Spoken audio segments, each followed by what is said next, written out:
साडीची fashion काही जुनी होत नाही. साडीची फॅशन आताही टिकून आहे आणि नंतर पण टिकून राहील साडीची फॅशन. आणि आता साडीचा विषय आला तर साडीवर आपण ब्लाऊज शिवतो.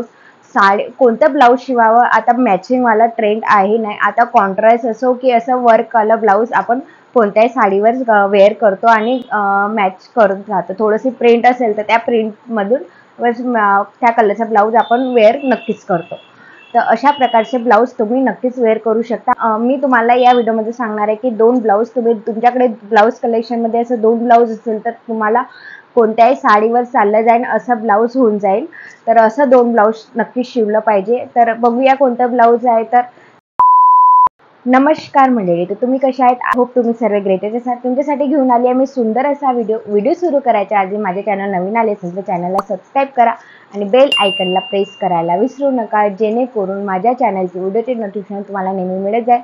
तर जास्त बडबड न करता चला सुरू करूया व्हिडिओ. Let's get started. साडीमध्ये भरपूर पॅटर्नच्या साड्या असतात. म्हणजे ते कापडमध्ये फरक असते. क्रेप कापड असते, ऑर्गेन्झा, नेटची फॅब्रिक असते, काठापदराच्या साड्या असतात, कॉटन वगैरे अशा वेगवेगळ्या पॅटर्नच्या फॅब्रिकच्या साड्या असतात. पण अशा साड्यावर आता त्या 2 टाईपचा ब्लाऊज तुम्ही नक्की शिवलं पाहिजे, जेणेकरून तुमच्या सर्व साड्यावर चाललं जाईल.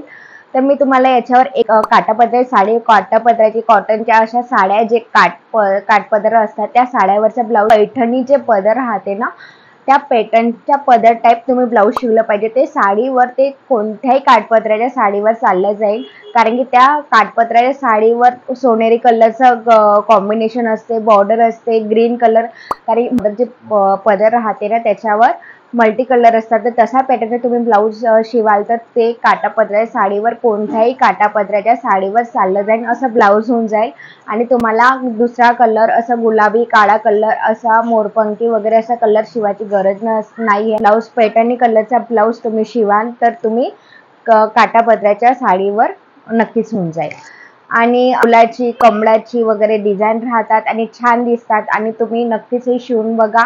आणि तुमच्या ब्लाऊज कलेक्शनमध्ये असं ब्लाऊज नसेल तर नक्की शिवा.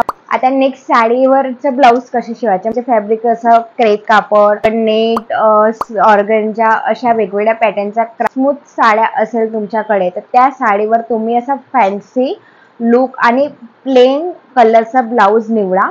म्हणजे त्याच्यावर छान असं म्हणजे ब्लॅक कलर पण निवडू शकता, गोल्डन कलर पण निवडू शकता, प्लेन कलरचा ब्लाऊज निवडा. आणि त्या ब्लाऊजची स्लीव आहे ना थोडं डिझायनर करा.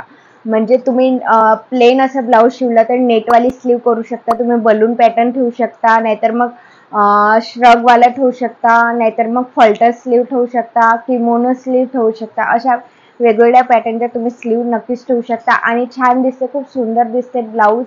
तुम्ही नक्कीच वेअर करू शकता. आणि तुम्हाला नाईट फंक्शनमध्ये असे स्मूथ साड्या वगैरे मख्खनसारख्या साड्या वेअर करत असाल, ऑर्गेन्झा वगैरे आणि जॉर्जेट कपड्यामध्ये वगैरे वेअर करत असाल तर असा पॅटर्नचा ब्लाऊज तुम्ही नक्कीच वेअर करू शकता आणि छान दिसते.